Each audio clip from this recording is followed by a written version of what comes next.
Hello, guys. Got a special guest, Hi. my daughter.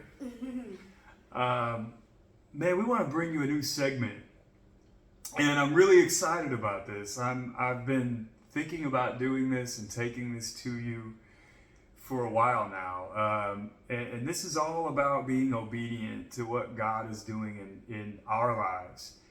Um, my journey back to sobriety and reconnecting with my family has been long and it's at times been very painful, but some of the beauty that has come out of this, I want to share with you. And one of those things are something that we call circle talk. Circle chair talk, excuse me.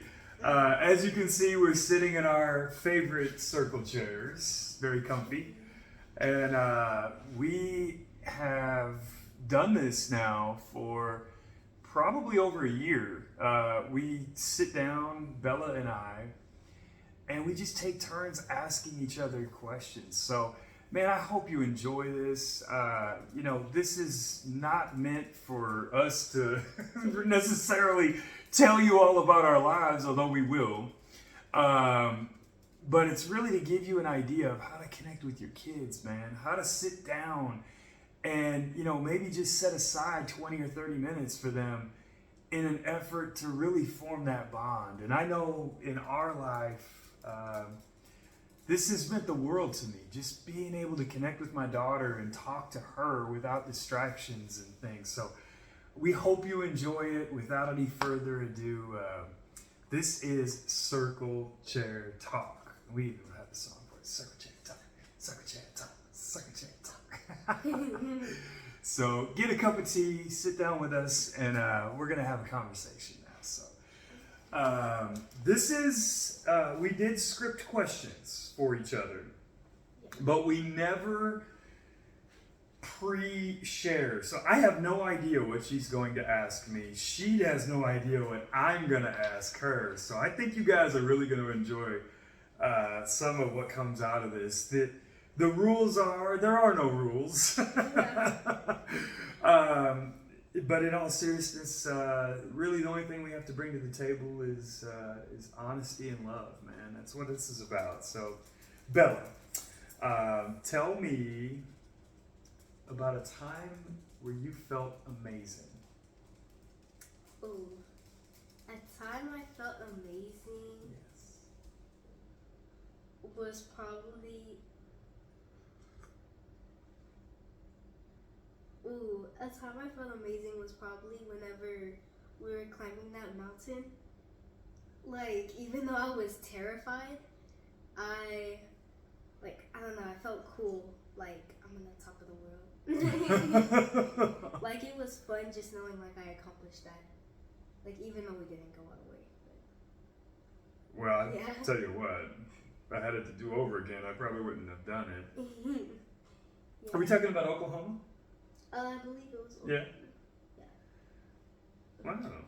So you felt amazing. Yeah, like. Really? Like on top of the world? Yeah, like I felt cool, like beside all the fear. Yeah, I do remember carrying you back down.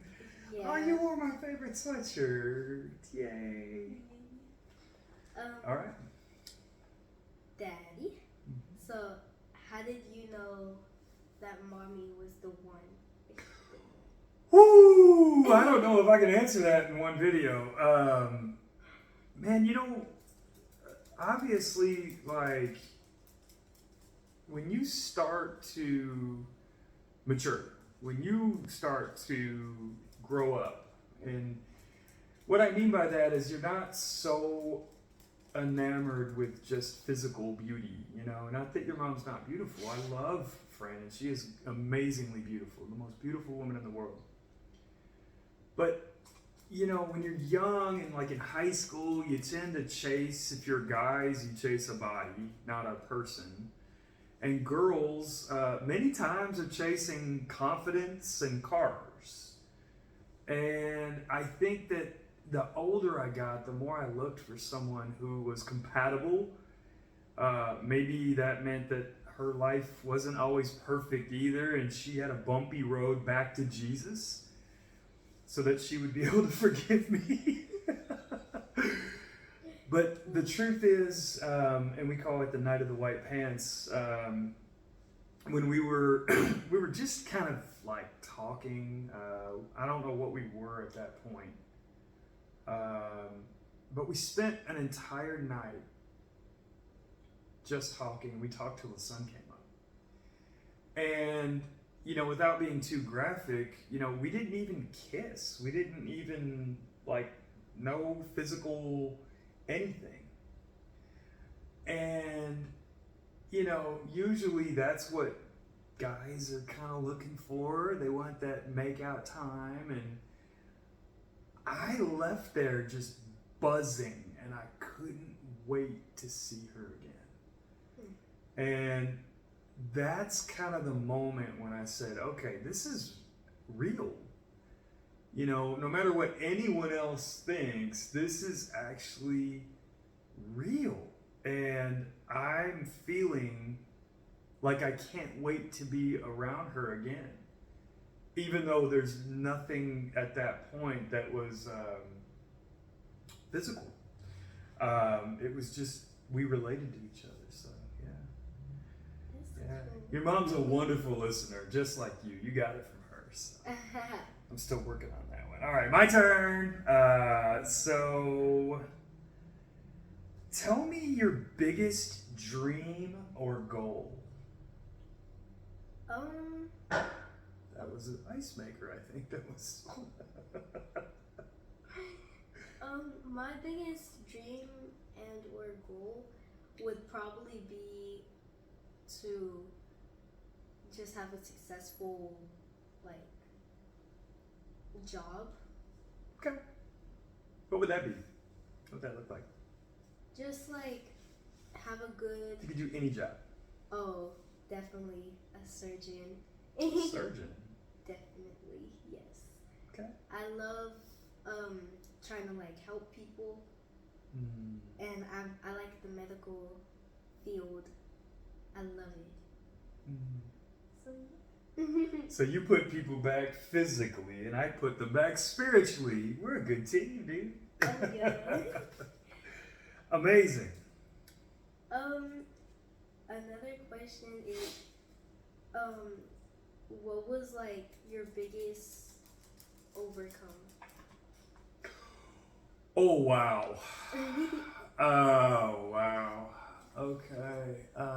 And guys, just so you know, we have not previewed each other's questions. She's 12. How amazing is this girl? I mean, these aren't easy questions for me, and I'm 46.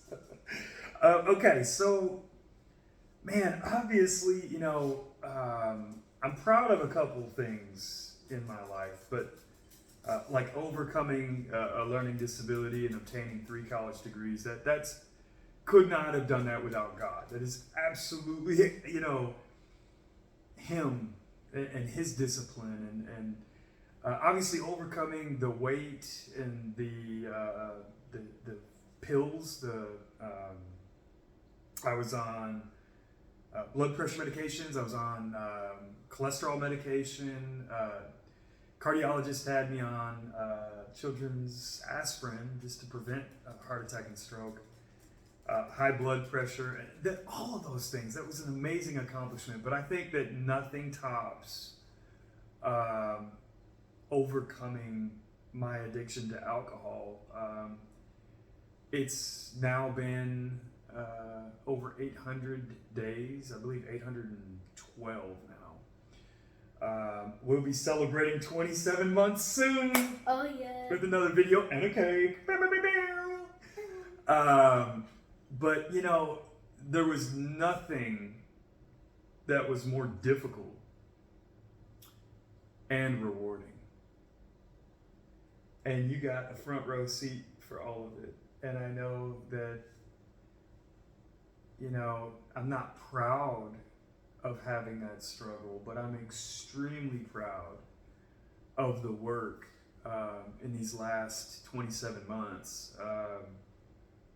you know, it's not easy. And you know that. Yeah. But it's been so rewarding, man, just seeing my relationships heal with you kids and with mommy and with God, you know, my relationship with Jesus. So definitely overcoming alcohol. You knew the answer to that one anyway. So I wrote 5. I don't know how many you wrote, but I'm going to keep going, okay? I think this is my third question for you. Yes. What is one thing you would ask God for if you could? No limits. One thing I would ask God for is just healthy relationships with everyone and anyone. Wow. Like, just even if like I'm arguing or having it out with someone, at least like being able to solve it and still picking up back where we left off. Wow. I think that would be my one thing. It's important. Yeah. Yeah. Definitely. I think maybe too often people want to be right instead of fix it. Yeah, that's so easy. Gosh, it's so easy to be prideful and stubborn, isn't it? Yeah. It's hard to be humble and like, dude, I was wrong. I'm sorry. Yeah, it is. Wait, you saying it's hard for you too? Yeah. Oh my God, cheersies. Cheers. So it's not just me. Okay. All right, man. Let's get into some good stuff. Describe your perfect day. Ooh, like one that I've had or one that I want? Both. Ooh. My perfect day that I've had before was probably like I woke up one day and I sometimes whenever I just like wake up feeling happy, I can already tell like it's gonna be a good day. Yeah. So singing a Macklemore song. literally, like, Talking to Talia. pretty much. So like I woke up happy and then I called my friend every morning, get ready on the phone with her, and it was just cool because we were just like vibing. Like we usually vibe, but like I don't know, it was like different. Like it was very vibey. It went vibey. Yeah, and then of course I got on the bus and I saw my friends and everything. Sure. And then like just going to school, like it was just good. Like I don't know how to explain it, but it was like I just felt like everything was good. It was just nice to like I was just on a roll in class and all my notes looked nice for once. My handwriting was good, everything. That's great. Yeah, and like no drama or nothing with my friends. Like everyone was getting along that day. For middle school girls, that's a win. Yes. Wow. Definitely. No drama. None. Like it was a good day, and then like even when we went outside to run laps, it was still good. I don't know. I just felt joy in the day. Yeah. And then my dream perfect day would probably just be, gosh, I don't even know. Whoa. I guess just seeing like the wind takes me in a happy place. And like finding out like obviously my crush likes me and everything. Oh. Like that would be nice. So I have a question for you. And if you're out there watching, her dad wants to meet you. A question for you is I want to know your story on how it was turning back to Jesus.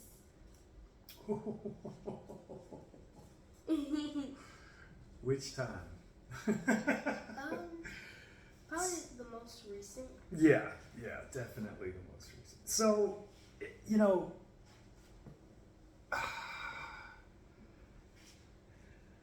oh, Lord help me.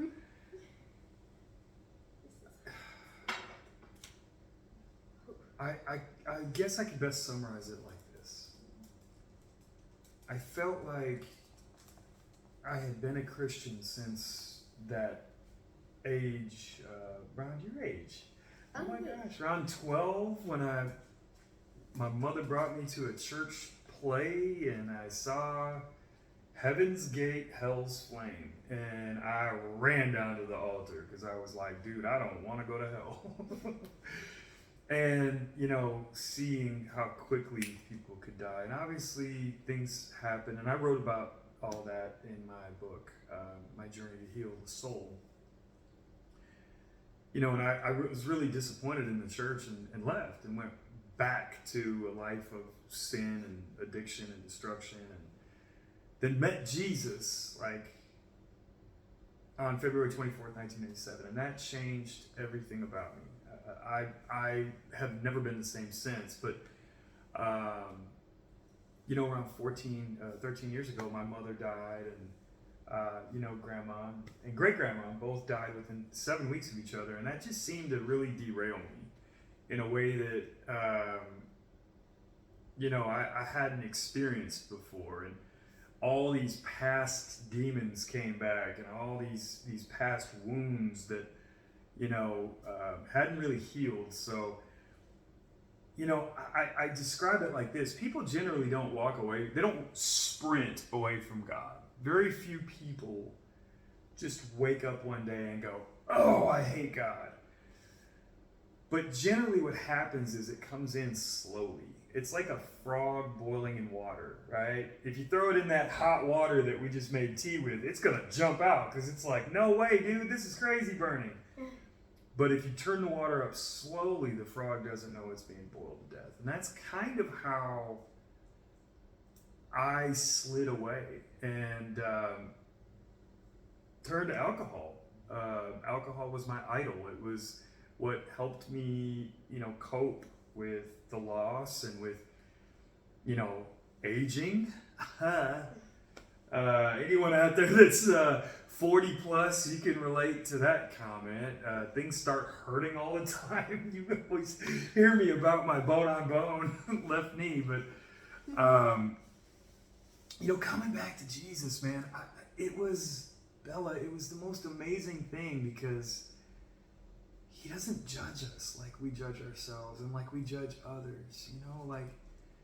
We are so harsh to each other, and we think we know so much, but we really don't. And, I remember just turning back to him and being like, God, I'm sorry, man. I wish that I could go back in time and put that bottle back on the shelf, just like Macklemore said in his song. But, I can only live forward. I cannot go back. And so part of what Jesus did in me was help me to forgive myself. Oh, and that's part of the freedom that he brings. The devil beats us up about things we've done. And, oh, look at you. You're so bad. Who could love you? And you're so horrible, and reminds you every day of your dirty laundry. Daily, I was reminded of what a piece of poop I was. And, Jesus doesn't do that, man. He says, no, you're my son. You're my daughter. I don't want you to live like that. Come over here with me. Come live like me. Come get my strength. Come get my love. Come get my hope. And it took me so long to believe that. I knew it was true. Like, I would hear the Bible and go, oh yeah, I agree with that. Oh, sure. Oh, that's all true. But none of it had reached 18 inches lower. And it's like I always knew about Jesus, but I never really knew who he was. And we talked about that at dinner last night. That's the difference between being in a church and knowing Jesus. You can be in a church and raise your hands at the right times and say the right things and go through the right motions and memorize some verses and even teach Sunday school, man, or have a degree in theology.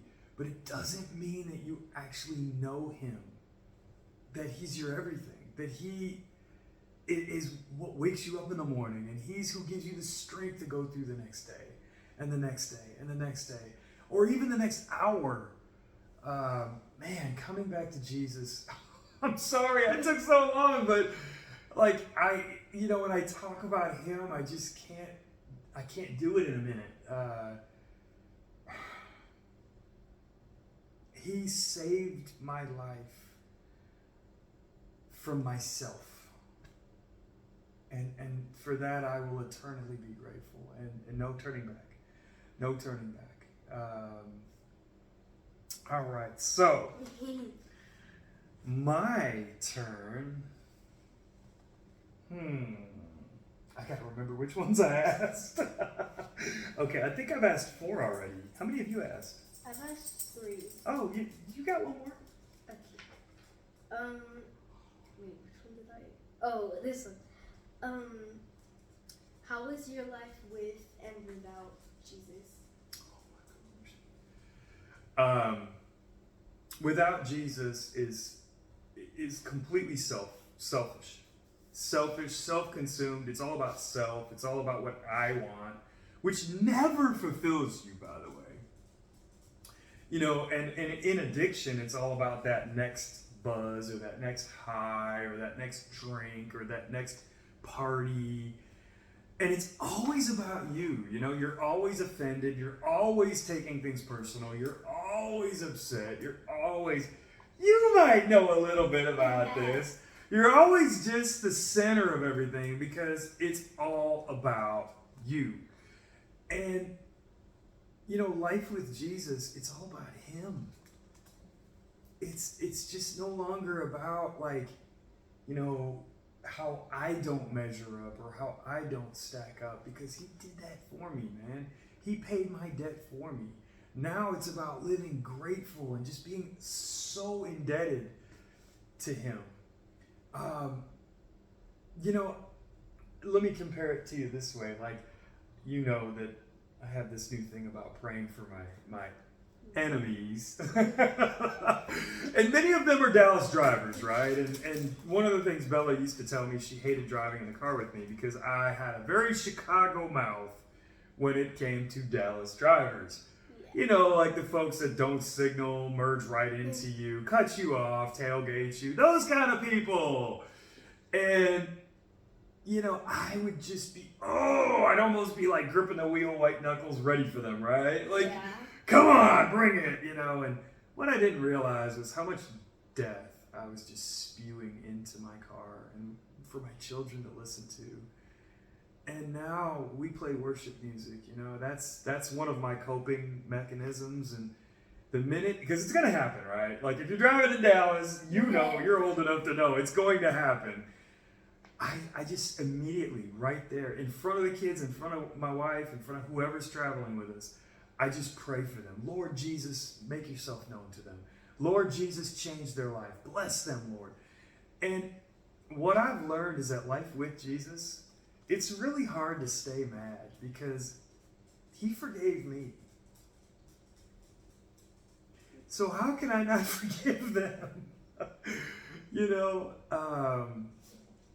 And it's so much better. It's so much better. He is so faithful. And I gotta land the plane here. So life without Jesus is depressing, lonely, selfish, self-consumed, and just riddled with disappointment.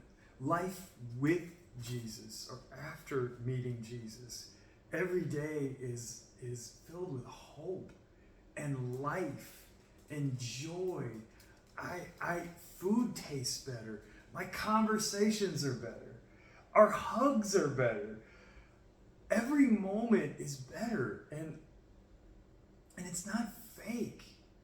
I'm not going out in a group of people and trying to look happy because, I'm deep inside, I'm dying.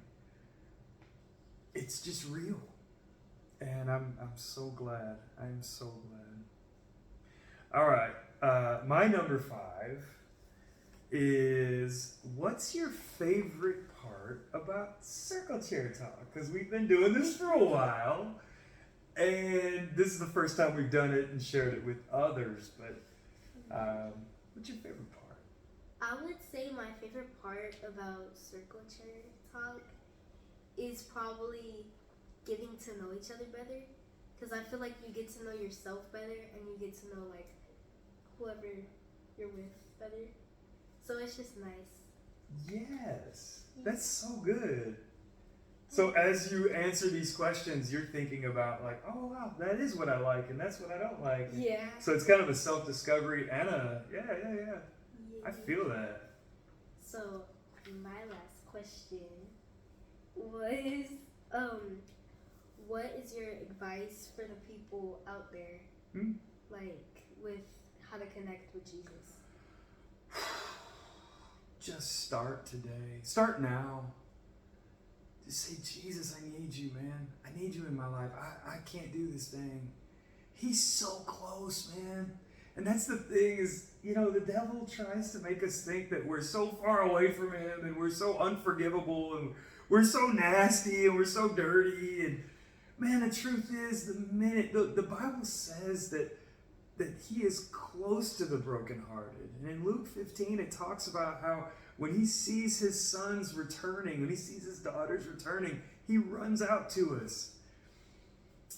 And there's a party in heaven when you turn back to him. It's so easy. It doesn't require a special prayer. You don't have to go to a special meeting. You can sit right in your living room and just say, Jesus, I need you.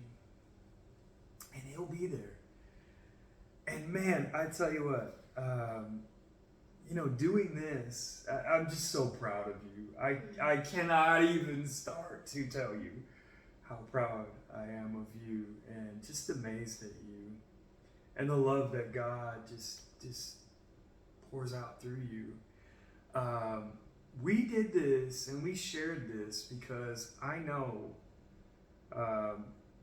many of us struggle with raising kids, teenagers, Her brother, Jaden, my son is 17 and Bella's 12, and life is so busy. Life is so hectic. I mean, we have phones now. We can go and be entertained anywhere at any time. We all have, games and practices and performances and meetings. And I mean, there's just so much going on in life. And we really wanted this to be an example of one of the things. It doesn't have to look like this. And of course, it could be age appropriate. I mean, if your kids are younger, you might want to modify some of the questions, or you might want to let them see the questions beforehand. I mean, you might want to help them writing the questions, but just making time for your kids. And it doesn't have to be going out and spending all of this money to go do the latest thing. Sometimes just sitting in some circle chairs and just saying, hey man, I care about you. And I want to know about you. Tell me about yourself. Maybe you start small, maybe it's not 5 questions. Maybe it's, hey, write 3 questions that you want to ask me and meet me in the living room in 10 minutes. And, they're going to look at you the first time like, what the heck? Do you remember the first time we sat down? Yeah. And it was a little bit like, I feel like I'm on Oprah, Yeah. But man, the reward is so immeasurable. Just seeing your children connect with you and then look forward to things like this. It's amazing. Don't take my word for it. Try it. Just try it, man. Give it a chance. What do you have to lose? God bless you guys. You're amazing.